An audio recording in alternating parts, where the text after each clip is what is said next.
കുടുംബത്തിൽ പിറന്ന പെൺകുട്ടികൾ ഈ വീഡിയോ കാണണം, വീട്ടമ്മമാരും ഈ വീഡിയോ നിർബന്ധമായിട്ടും കാണണം. കാരണം എന്താ വെച്ചിട്ടുണ്ടെങ്കിൽ ഫ്രണ്ട് ഓർ ഫ്രോഡ് ആപ്പ് എന്നൊരു ആപ്പ് ഇവിടെ വലിയ രീതിയിൽ ഇപ്പോൾ ഒരുപാട് സെലിബ്രിറ്റീസ് പ്രൊമോട്ട് ചെയ്തുകൊണ്ടിരിക്കുന്നുണ്ട്. എന്താ പരിപാടി വെച്ചിട്ടുണ്ടെങ്കിൽ ഈ ഒരു ആപ്പ് ഇൻസ്റ്റാൾ ചെയ്യുന്ന സമയത്ത് സ്ത്രീകൾക്ക് സാമ്പത്തികമായ ഇങ്ങോട്ട് കുറച്ച് പൈസ കിട്ടും, കുറച്ച് ശബ്ദം മാത്രം ഉപയോഗിച്ചാൽ മതി എന്ന് മാത്രമുള്ളതാണ്, സ്വന്തം സൗണ്ട്. അതുകൂടാതെ പുരുഷന്മാർ അങ്ങോട്ട് പൈസ കൊടുക്കുകയും വേണം എന്നുള്ള ഒരു കാര്യമാണ് ഈ ആപ്പിൻ്റെ ഒന്നാമത്തെ പ്രത്യേകത. ഒരുപാട് സെലിബ്രിറ്റീസ് നല്ല രീതിയിൽ പ്രൊമോട്ട് ചെയ്യുന്നുണ്ട് കേട്ടോ. അവരിത് ഡൗൺലോഡ് ചെയ്യേ വിളിക്കുക, ഞങ്ങളൊരു തേങ്ങാക്കൊന്നും ചെയ്തിട്ടുണ്ടാവില്ല. നമുക്കറിയാമല്ലോ ഇവരൊക്കെ ഫ്രോഡ് പരിപാടിയെ സപ്പോർട്ട് ചെയ്യുന്ന ആളുകളാണെന്നുള്ളത്. ഓക്കെ, അപ്പോൾ ഈ ഒരു ആപ്പ് എങ്ങനെ പ്രവർത്തിക്കുന്നത് വെച്ചിട്ടുണ്ടെങ്കിൽ ഇതിൽ രജിസ്റ്റർ ചെയ്യുന്ന ആൺകുട്ടികൾക്ക് ഏതെങ്കിലും പെൺകുട്ടികളുമായിട്ട് സംസാരിക്കാം. ഈ സംസാരിക്കുമ്പോൾ 5 മിനിറ്റിന് ഇത്ര കോയിൻസ് അങ്ങനെ എന്തോണം പണം കൊടുത്ത് വാങ്ങുന്ന കോയിൻസ് ആണ്. നിങ്ങൾ ഇങ്ങനെ പരമാവധി സംസാരിക്കുന്നതനുസരിച്ചിട്ട് ഓപ്പോസിറ്റ് ഇരിക്കുന്ന പെൺകുട്ടിക്ക് ഇങ്ങനെ ചെറിയ രീതിയിലുള്ള ഒരു കമ്മീഷൻ കിട്ടും.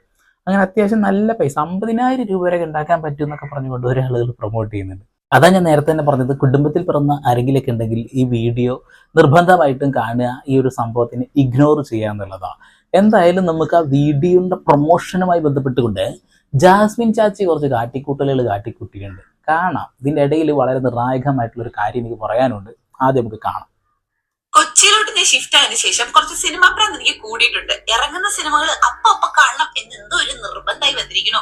അത് വേറൊന്നും കൊണ്ടല്ല, കൂടെ ഒരു സിനിമാ ഭ്രാന്തനുണ്ടല്ലോ, ഗബ്രി സിനിമ പറഞ്ഞ് നടക്കില്ലേ. ചന്ദനം ചാരിയാൽ പിന്നെ ചാണകം മണക്കില്ലല്ലോ, ചന്ദനല്ലേ മണക്കൂ. ഇപ്പൊ നിങ്ങൾ ചില്ലൻകുട്ടി കാണുന്ന പൊടിയില്ലേ, അത് അവലോസൊടിയൊന്നുമല്ല. അതിന് ഞാൻ അങ്ങനെയൊക്കെ തെറ്റിദ്ധരിച്ചു. അങ്ങനെ സിനിമയും കണ്ട് ഫ്ലാറ്റിലൊക്കെ വന്ന് കുറച്ച് ഫ്രൂട്ട്സ് ഞാൻ ഉപ്പും മുളകും കൂട്ടി കഴിച്ചു, പിന്നെ കുറച്ച് പിസ ചൂടാക്കി കഴിച്ചു, പിന്നെ കുറച്ച് ശവായും കൂടെ കഴിച്ചു. എല്ലാം കുറച്ച് മാത്രം. കുറച്ച് കഴിച്ചാൽ മതി. പതിയെ തിന്നാം പനയും തിന്നാം എന്നുള്ള സാധനം ഉണ്ടല്ലോ. എന്തിനത് കുറച്ച് കഴിച്ചോണ്ടിരുന്നേ? തിയേറ്ററിന് വേറെ കഴിച്ചിട്ടുണ്ടാവും, അതേപോലെ ഫ്രൂട്ട്സ് വേറെ കഴിക്കുന്നുണ്ട്. അങ്ങനെ ഓരോരോ സാധനങ്ങൾ. അൽഫാമോ അങ്ങനെ എന്തോ സാധനത്തിന്റെ പേര് കൂടി പറഞ്ഞല്ലേ, നല്ലതാ. പതുക്കെ തിന്നാൽ പനയും തിന്നാം. മനസ്സിൽ വിചാരിക്കുന്നുണ്ട് തീരെ വിശപ്പില്ലാത്ത കൊച്ചാന്നല്ലേ.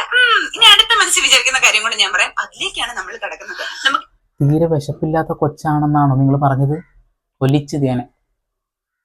ഒലിച്ചിട്ടേ ഒന്നും ക്ലിയർ ആയില്ല. ഇപ്പൊ ഇതാണ് ക്യൂട്ട്നെസ് വാരി വിതറ. ശബ്ദം കൊണ്ടാണെങ്കിലും മോന്ത കൊണ്ടാണെങ്കിലും വാരി വിതറ. കാണുമ്പോൾ തന്നെ പശു ചാണകം ഇടുന്ന ആ ഒരു ആക്ഷനും കൊള്ളാം. ഇപ്പൊ എന്താ കഴിക്കുന്നത്? പിസ്സ. വെറുതെ അങ്ങനെ തിന്നോണ്ടിരിക്കുക, കായ് കുറെ വരുന്നുണ്ടല്ലോ. നമുക്കിങ്ങനെ ഫുഡ് ബോറടിച്ച് കഴിക്കുന്നതിനൊക്കെ നല്ലത് നമുക്ക് ഫ്രണ്ട് ആപ്പ് യൂസ് ചെയ്യാം. ബോറടിച്ച് കഴിക്കുന്നതിന് നല്ല ഫ്രണ്ട് ആപ്പ് യൂസ് ചെയ്യുന്നത്. എന്തിനു ബോറടിച്ച് കഴിക്കുന്നേ? നമ്മൾ ഭക്ഷണം കഴിക്കുന്നത് നമ്മളെ ഫ്യൂവലാണ്, നമ്മളെ ഇന്ധനമാണ്, നമുക്ക് പ്രവർത്തിക്കാനുള്ളതാണ്. അത് വിശക്കുമ്പോഴാണ് കഴിക്കേണ്ടത്. ബോറടിച്ചിട്ടൊക്കെ തിന്നാൻ പാടുമോ? എനിക്ക് ബോറടിക്കുമ്പോൾ ഞാൻ കുറച്ചേരം കക്കൂസി പറ്റിയിരിക്കാറാ, എന്ത് ചപ്പിടാനേ. ഫ്രണ്ട് ആപ്പ് യൂസ് ചെയ്യുകയാണെങ്കിൽ നമുക്ക് ഒരുപാട് ഫ്രണ്ട്സിനെ കണക്ട് ചെയ്യാൻ പറ്റും, നമുക്ക് ഗ്രൂപ്പ് ഹോസ്റ്റ് ചെയ്യാൻ പറ്റും, നമുക്ക് ഗ്രൂപ്പ് ചാറ്റ് ചെയ്യാൻ പറ്റും, ഗെയിംസ് കളിക്കാൻ പറ്റും സേഫായിട്ടേ. എന്താ പറയാ, ആ ആപ്പ് ഇങ്ങനെ പിടിച്ചിക്കണ കണ്ടോ? ഇവളിത് ഡൗൺലോഡ് ചെയ്തിട്ടൊന്നുമില്ല, ഇവരിതൊന്നും ചെയ്തിട്ടില്ല.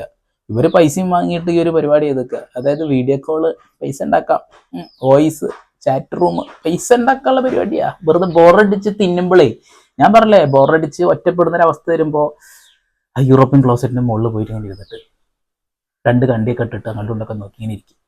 അതൊക്കെ രസമാണ്. ഇവര് ബോറടിക്കുമ്പോൾ എന്തായാലും അവിടെ ഫുള്ള് കേൾക്കാം. പിന്നെ ഇതിനകത്ത് എല്ലാ റോസസും നമുക്ക് റിയൽ മണി ആയിട്ട് കൺവേർട്ട് ചെയ്യാനും പറ്റും. അപ്പൊ ലിങ്ക് വേണ്ടവര് ബയോയിൽ ചെക്ക് ചെയ്ത് നോക്കാം. എന്നത്തെ ഞാൻ ലിങ്ക് കൊടുത്തിട്ടുണ്ട്. അപ്പൊ ഞാൻ ഫുഡ് ഒക്കെ കഴിച്ചു കഴിഞ്ഞ് വയറൊക്കെ നിറഞ്ഞു. ഇനി സമാധാനമായി ഞാനൊന്ന് പോയി കിടന്നുറങ്ങട്ടെ. അത്രേ ഉള്ളൂ. അയ്യോ, ഒലിക്കുന്നു, അങ്ങോട്ട് ഒലിച്ച് പോവുക. അയ്യോ, കേൾക്കുമ്പോ തന്നെ. ഫ്രണ്ട് ആപ്പൊക്കെ ഉപയോഗിച്ച് സംസാരിച്ച് കുറച്ച് പൈസ ഒക്കെ ഉണ്ടാക്കി, എന്നിട്ട് പീസൊക്കെ തിന്ന് വയറൊക്കെ നിറഞ്ഞല്ലോ. ഇനി കുറച്ചേരം ഉറങ്ങട്ടെ. തിന്നാത്തൂറ് കായുള്ളവൻ എന്താവാല. ആളുകളെ പറ്റിച്ചിട്ടാണെങ്കിലും കായ് കിട്ടിയാൽ മതിയല്ലോ എന്നുള്ളതാ. ഇവർ ഈ ഒരു ആപ്പ് മാത്രമൊന്നുമല്ല കേട്ടോ, പല സാധനങ്ങളും പ്രൊമോട്ട് ചെയ്യാറുണ്ട്. കുറേ ക്രീമുകളുടെ ഇതിൻ്റെ ഒക്കെ. ഇതൊന്നും ഇവർ ഉപയോഗിക്കുക പോലും ഇല്ല. ചില ആളുകൾ പറയും അത് അവരുടെ ജോലിയാണ്, അത് അഭിനയമാണ്, അവരെന്താ ചെയ്തോട്ടെ എന്നുള്ളത്. അതിൽ പോയി പെട്ട് കിടന്ന് മോങ്ങരുത് എന്നുള്ളതാണ്. ഓക്കെ, ഇനി ആ ഒരു കാര്യത്തിലേക്ക് കിടക്കാം. ഒരു പയ്യൻ ബ്രേക്കപ്പ് ഒക്കെ ആയി, വലിയ സാമ്പത്തികമായിട്ടൊന്നും ഇല്ല, പാവപ്പെട്ട ഒരു പയ്യൻ, കൂലിപ്പണിക്കൊക്കെ ഉള്ള പയ്യനാണ്. ഇവൻ ബ്രേക്കപ്പ് ആയിരിക്കുന്ന സമയത്താണ് ഒരു ആപ്പ് പരിചയപ്പെടുന്നത്. അതായത് ഈ ഒരു പരിപാടിയൊക്കെ തന്നെ ഈ ആപ്പ് മുഖാന്തരം ഇവൻ ഒരാളെ പരിചയപ്പെടുകയാണ്. ഇവർ ഭയങ്കര സന്തോഷമാവുകയാണ്. കാരണം ആ ബ്രേക്കപ്പിൽ നിന്നൊക്കെ കവർ ചെയ്ത് അവനെ സംസാരിക്കുന്ന പെൺകുട്ടി നല്ല അടിപൊളി സംസാരിക്കുന്നു. അവൻ ആവശ്യമേതും ആവശ്യമില്ലാത്തതൊക്കെ സംസാരിക്കുന്നുണ്ട്. കാരണം പരമാവധി പിടിച്ചു നിർത്തണമല്ലോ. അവർക്ക് സാമ്പത്തികമായിട്ട് ഉണ്ടാക്കണമെങ്കിൽ ഇവനെ പരമാവധി പിടിച്ചു നിർത്തണം. ഇപ്പം പഠിക്കണ പൈസ ഒക്കെ ഇതിൽ കൊണ്ടിട്ടിട്ട് വിളിച്ച് അത്യാവശ്യം കുറേ കാലം ഉപയോഗിച്ചു എന്നുള്ളതാണ്. ആ സംസാരത്തിൽ ഒരുപാട് അതിര് കടന്ന കാട് കയറിയ വാക്കുകളും കയറി വന്നു എന്നുള്ളതാണ്. സെക്ഷൽ ആയിട്ടുള്ള കാര്യമാണെങ്കിലും എന്താണെങ്കിലും ഇവനെ ഭയങ്കര ഒഴിച്ചുകൂടാൻ പറ്റാത്ത ഒരു ഘടകമായിട്ട് മാറുകയാണ് ആ ഒരു പെൺകുട്ടി. കുറച്ചു കാലത്തിന് ശേഷമാണ് ഇവനൊരു സംസാരം വീടിന്റെ ബാക്കിൽ നിന്ന് അമ്മച്ചി സംസാരിക്കുന്നത് കേൾക്കുന്നത്. അയൽവാസിയായിട്ടുള്ള പെൺകുട്ടിയോടാണ് സംസാരിക്കുന്നത്. അതായത് പഠിക്കാൻ പോണ ഒരു പെൺകുട്ടിയാണ്, സാമ്പത്തികമായിട്ടൊന്നും ഇല്ല. അപ്പം അമ്മ തൊഴിലുറപ്പിനൊക്കെ പോകണം, അങ്ങനത്തെ ഒരു ജോലിയൊക്കെ ഉള്ള ഒരു സാധാരണ പെൺകുട്ടി. ആ ഒരു പെൺകുട്ടിയോട് അമ്മച്ചി പറയുന്നുണ്ട്, മോളെ ഇങ്ങനെ ഒരു ആപ്പ് ഉണ്ട്, ഞാൻ 1.5 വർഷമായിട്ട് ഉപയോഗിക്കുന്നതാണ്, നമ്മളെ വീട്ടിലത്തെ പ്രശ്നങ്ങളൊക്കെ പരിഹരിക്കാൻ കഴിയുന്നത് ആ ആപ്പിൽ നിന്ന് കിട്ടുന്ന പൈസ കൊണ്ടാണെന്നാ. മോൻ ഇതൊക്കെ വാർപ്പിൻ്റെ മുകളിൽ നിന്ന് കേൾക്കേണ്ടത് എന്താ ആപ്പാന്നൊന്നും ചെവിട് കുറുത്ത് വെച്ച് നോക്കിയപ്പോഴാണ് കാര്യം മനസ്സിലാവുന്നത്. ഇത് അതേ ആപ്പാണ്. അതായത് അവരുടെ യൂസർ ഐ ഡിയും കൂടി പറഞ്ഞപ്പോൾ മോൻ അവിടെ കെട്ടിത്തൂങ്ങി ചാവേണ്ട ഒരു അവസ്ഥ വന്നു. കാരണം ഇത്രയും നാളവൻ സംസാരിച്ചത് സ്വന്തം മമ്മിജിയോടായിരുന്നു എന്നുള്ളതാണ്. ഒരു മകൻ ഒരു അമ്മയോട് പറയാൻ പാടില്ലാത്ത രീതിയിലൊക്കെ പറഞ്ഞുകൊണ്ടിരിക്കുന്നുണ്ട്. അതിൽ അമ്മ അവിടെ പറയുന്ന സാധനമുണ്ട്, കുറേ പൊട്ടന്മാരുണ്ട്, നമ്മൾ എന്തെങ്കിലുമൊക്കെ പറഞ്ഞ് ഒലിപ്പിച്ചിട്ട് നിന്ന് കൊടുത്താൽ മതി, പിന്നെ മോൾക്ക് കാര്യങ്ങളൊക്കെ വ്യക്തമായിട്ട് അറിയുണ്ടാവുമല്ലോ. ആ ഒരു രീതിയിൽ ചെയ്യാം എന്ന് പറഞ്ഞപ്പോൾ മോൻ എന്തായിൻ്റെ അവസ്ഥ, എന്താണ് അവസ്ഥ. അപ്പോൾ പറഞ്ഞു വരുന്നത് വെച്ചിട്ടുണ്ടെങ്കിൽ ഈ ആപ്പ് ഉപയോഗിക്കുന്ന പെൺകുട്ടികൾ ആരാണെന്ന് നമുക്ക് പറയാൻ കഴിയില്ല, ആരാണെന്ന് അറിയില്ല. ചിലപ്പോൾ അമ്മയാകാം, പെങ്ങളാകാം, അമ്മയാകാം, അയൽവാസിയാകാം, ആരും ആവാം. പൈസ ഉണ്ടാക്കാൻ മുഖം കാണിക്കേണ്ടതായിട്ടില്ല, മുഖം കാണിക്കുന്ന പരിപാടി വേറെ ഉണ്ട്. മുഖം കാണിക്കേണ്ടതല്ലാത്ത കാര്യങ്ങളിലൂടെ പല ആളുകളും ഈ ഒരു രീതിയിൽ പെടുന്നുണ്ട്. കുടുംബം കോഞ്ഞാട്ടയാവുന്ന അവസ്ഥയിലേക്കും കാര്യങ്ങൾ നീങ്ങുന്നുണ്ട് എന്നുള്ളതാണ്. എൻ്റെ പൊന്നു എന്ന് പറയുന്ന ഒരു പെണ്ണില്ലേ, ആ ഒരു പെൺകുട്ടി ഇതേ രീതിയിൽ ഇത് പ്രൊമോട്ട് ചെയ്തു. അപ്പോൾ ഞാൻ അവരൊന്ന് വിളിച്ചു. അതായത് ആ ഒരു ആപ്പിലുള്ള നമ്പറിൽ വിളിച്ച സമയത്ത് ആള് പറയുന്നത് എന്താ വെച്ചാൽ, ബ്രോ ഭാര്യയ്ക്ക് വേണ്ടിയാണോ, എന്നാൽ നോക്കാതിരിക്കാവും നല്ലത് എന്ന് പറഞ്ഞത്. കുടുംബ ജീവിതം വെറുതെ നശിപ്പിക്കുന്നത് എന്തിനാണെന്നാണ് ആള് ചോദിക്കുന്നത്. എന്താ കാരണം? അതായത് അതിൽ കൊഞ്ചിക്കൊഴിഞ്ഞിരിക്കണം. ഇതൊരു 10-25 വയസ്സുള്ള പെൺകുട്ടികളെ മതി. ഈ കോളേജിലൊക്കെ പഠിക്കുന്ന പൈസ ആയിട്ട് എന്തെങ്കിലും ഒരു പോക്കറ്റ് മണി ഉണ്ടാക്കാൻ ശ്രമിക്കുന്ന കുറേ കുട്ടികളുണ്ടാവും. ഇവരിതിൽ വന്ന് വീഴും. ഇവർ വീഴാന്ന് പറഞ്ഞിട്ടുണ്ടെങ്കിൽ ഇവർ ഈ രീതിയിലെ വൃത്തികേടുകളും അതും ഇതൊക്കെ പറഞ്ഞ്, അത് സെക്ഷൽ അതിനുള്ള ടോക്ക് ഒരു വൃത്തികേടാണെന്നല്ല ഞാൻ പറഞ്ഞു വരുന്നത്. ആ ഒരു രീതിയിൽ ഒരാളെയും പരിചയമില്ലാത്ത ആളേനൊക്കെയാണ് വിളിച്ച് ഇങ്ങനെ ഗുണു എന്ന് പറഞ്ഞുകൊണ്ടിരിക്കുക. ഓക്കെ, അങ്ങനെ പൈസ ഉണ്ടാക്കുന്നത് എനിക്കൊരു വൃത്തിയായിട്ടൊരു സാധനമായിട്ടാണ് തോന്നിയിട്ടുള്ളത്. നിങ്ങൾക്ക് ചിലപ്പോൾ നല്ലതായിട്ട് തോന്നുന്ന ആളുകളൊക്കെ ഉണ്ടാവും കേട്ടോ. എന്തായാലും അതാ ഞാൻ പറഞ്ഞത്, കുടുംബത്തിൽ പിറന്ന പെൺകുട്ടികളോടാണ് എനിക്ക് പറയാനുള്ളത് എന്നുള്ളത്. ബാക്കിയുള്ള ആളുകളുടെ അവസ്ഥയൊക്കെ പൈസ ഉണ്ടാക്കാൻ എന്തും ചെയ്യാം എന്നുള്ളൊരു ധാരണയിൽ പോകുന്ന ആളുണ്ട് അല്ലേ.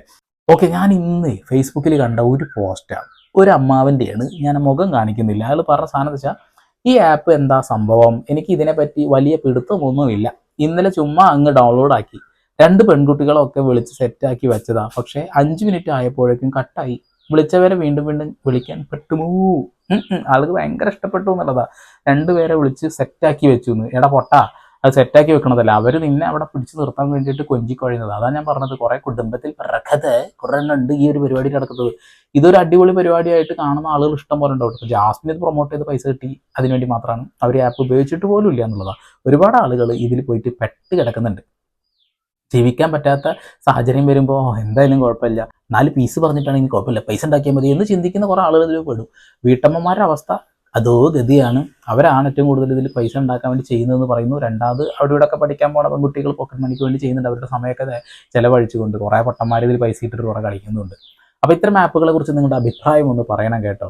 ഇതിൽ അച്ഛനാണോ അമ്മയാണോ പെങ്ങളാണോ ആരാണ് വിളിക്കുന്നതെന്നൊന്നും പറയാൻ പറ്റില്ല.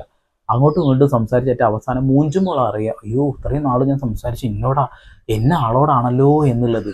അതൊന്ന് ആലോചിച്ച് നോക്കിയിട്ട് നിങ്ങൾ, വലിയ രസമുള്ള പരിപാടിയല്ലേ. അപ്പോൾ ഇങ്ങനെയുള്ള ആപ്പുകൾ ഇവർ പൈസ വാങ്ങി ചെയ്യുന്നതാണ്. ഇവർക്ക് വേറെ കമ്മിറ്റ്മെൻ്റ് ഒന്നും ഇല്ല. എന്തിന് കമ്മിറ്റ്മെൻറ്റ് എന്നാണ് ധ്യാൻ ശ്രീനിവാസൻ അടക്കം പറഞ്ഞത്. ഞങ്ങൾ അഭിനയിക്കുന്ന ആളുകളെ ഞങ്ങൾ അഭിനയിച്ചുകൊണ്ടിരിക്കും, നിങ്ങളും പോയി മൂഞ്ചേരെ എനിക്ക് തേങ്ങാക്കൊലില്ല എന്ന് പറഞ്ഞ ആളുകളൊക്കെ ഉള്ള നാടാണിത്. അപ്പോൾ അത്രയേ ഉള്ളൂ, ഞാൻ കൂടുതലായിട്ടൊന്നും പറയുന്നില്ല. ചാനൽ താല്പര്യം ഉണ്ടെങ്കിൽ സബ്സ്ക്രൈബ് വിലക്കുന്നുണ്ടെങ്കിൽ വീണ്ടും പുതിയ വാർത്താവിശേഷങ്ങൾ പിന്നെ വരുന്നവർക്ക് സത്യപ്പെടുമ്പോൾ സൈനിങ് ഓഫ്.